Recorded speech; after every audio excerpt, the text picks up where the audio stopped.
বন্ধুরা, যদি আমি আপনাদেরকে জিজ্ঞেস করি আপনাদের ভবিষ্যৎ পরিকল্পনা কী, ভবিষ্যতে আপনারা জব করতে আগ্রহী নাকি বিজনেস করতে আগ্রহী, আপনাদের মধ্যে 90% মানুষের উত্তর হবে জব। কিন্তু আপনারা কি কখনো ভেবেছেন বেশিরভাগ মানুষ কেন জব করতে ইন্টারেস্টেড? যেখানে কোভিড-19 প্যান্ডেমিক সিচুয়েশনে 23 লাখ লোক জব হারিয়েছে, 83% যুবক এখনও আনএমপ্লয়েড। 2024-এ ইনফোসিসের মতো কোম্পানি 76% ক্যাম্পাস হায়ারিং কমিয়ে দিয়েছে।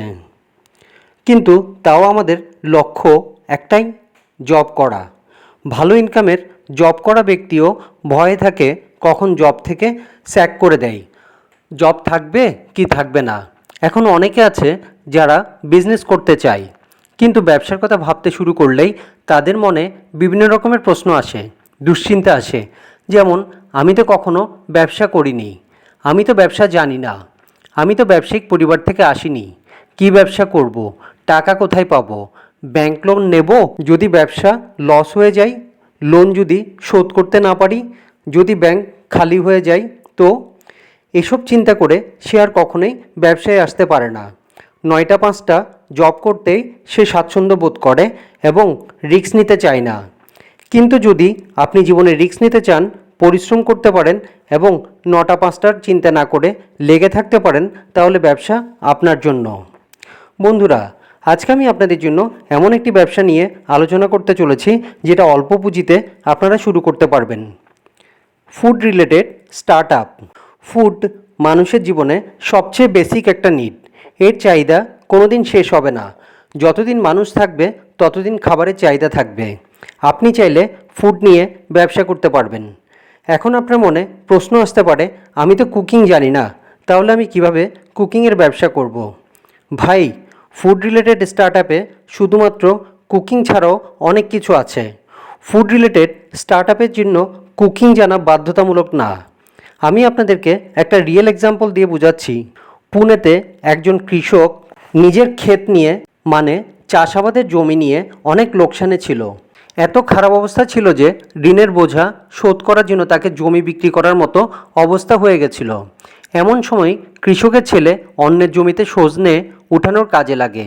সে দেখে যে সজনে গাছ জলা জমিতেও হচ্ছে এবং খুব তাড়াতাড়ি বেড়ে উঠছে। ছেলে এবার নিজের জমিতে সজনে গাছ লাগায় এবং 2 বছর পরে সজনে গাছ থেকে সজনে বিক্রি করা শুরু করলো। এরপরে সে একটা বড় ট্রাস্টি কোম্পানিতে সজনে সাপ্লাই করা শুরু করলো এবং প্রতিদিন 25,000 টাকা ইনকাম করা শুরু করলো। কিন্তু দিনে 25,000 টাকা ইনকাম করার পরও ছেলের মন ভরল না। সে আরও ইনকাম করতে চাইল। কৃষকের ছেলে সজনে গাছের পাতা দিয়ে একটা আয়ুর্বেদিক পাউডার বানিয়ে বিক্রি করা শুরু করলো। এই উদাহরণ হলো তাদের জন্য যারা কুকিং জানে না। তারা বিনা কুকিংয়ে এই ধরনের ব্রেন খাটিয়ে ব্যবসা করতে পারেন। এবার আসি তাদের জন্য যারা কুকিং করে পয়সা কামাতে পারবে। আপনারা নিশ্চয়ই বিগ বসে আসা চন্দ্রিমা দীক্ষিতকে চিনেন। তিনি বার্গার বিক্রি করে দিনে 40,000 টাকা ইনকাম করে, যেখানে বেশিরভাগ জব করা মানুষ মাসে 20 থেকে 30,000 টাকা ইনকাম করে। কিন্তু তিনি শুধুমাত্র বার্গার বিক্রি করে দিনে 40,000 টাকা ইনকাম করছে। এখন আপনি বলবেন, আমার কাছে তো এত টাকা নেই যে আমি এই ব্যবসা করব। বন্ধুরা, এই ব্যবসা করতে আপনাদেরকে এত টাকা লাগবে না, শুধুমাত্র 1000 থেকে 1,500 টাকা লাগবে। ধরুন আপনি দিনে 100 পিস বার্গার বিক্রি করবেন। 1 পিস বার্গার বানানোর খরচ যদি 10 টাকা ধরি, 100 পিসের দাম পড়বে 1000 টাকা। আপনি যদি চন্দ্রিমার মতো 50 টাকা করে বিক্রি না করে 15 টাকায়ও বিক্রি করেন, তাহলে আপনার দিনে 1500 টাকা বিক্রি হবে। আর দিনে লাভ থাকবে 1500 মাইনাস 1000 ইকুয়াল টু 500 টাকা। একদিনে যদি 500 টাকা লাভ থাকে, মাসে আপনার লাভ থাকছে 15,000 টাকা। পরের মাসে আপনার দোকান যদি রানিং হলে আপনি সকাল বিকাল মিলে 100 পিসের জায়গায় 200 পিস বিক্রি করা শুরু করুন। আর সাথে সাথে অন্য আরও আইটেমও পাশাপাশি বিক্রি করতে পারবেন। 1 বছরের মাথায় আপনার ব্যবসা অনেক বড় হয়ে যাবে। কিন্তু একটা জিনিস আপনাকে অবশ্যই মাথায় রাখতে হবে, সেটা হলো কাস্টমারের সাথে ভালো বিহেভ করতে হবে, পরিষ্কার পরিচ্ছন্ন রাখতে হবে এবং কাস্টমার স্যাটিসফ্যাকশনের দিকটা মাথায় রাখতে হবে। বন্ধুরা, এই ভিডিও দেখে আপনাদের কেমন লাগলো সেটা জানাবেন। আর এই ভিডিও দেখে যদি আপনাদের একটু উপকার হয়ে থাকে তাহলে অবশ্যই লাইক আর শেয়ার করবেন। আর অবশ্যই সাবস্ক্রাইব করে পাশে থাকবেন, যাতে পরবর্তী যে কোনো ভিডিও আপলোড করলেই নোটিফিকেশান চলে যায় আপনাদের কাছে। সবাই ভালো থাকবেন, সুস্থ থাকবেন।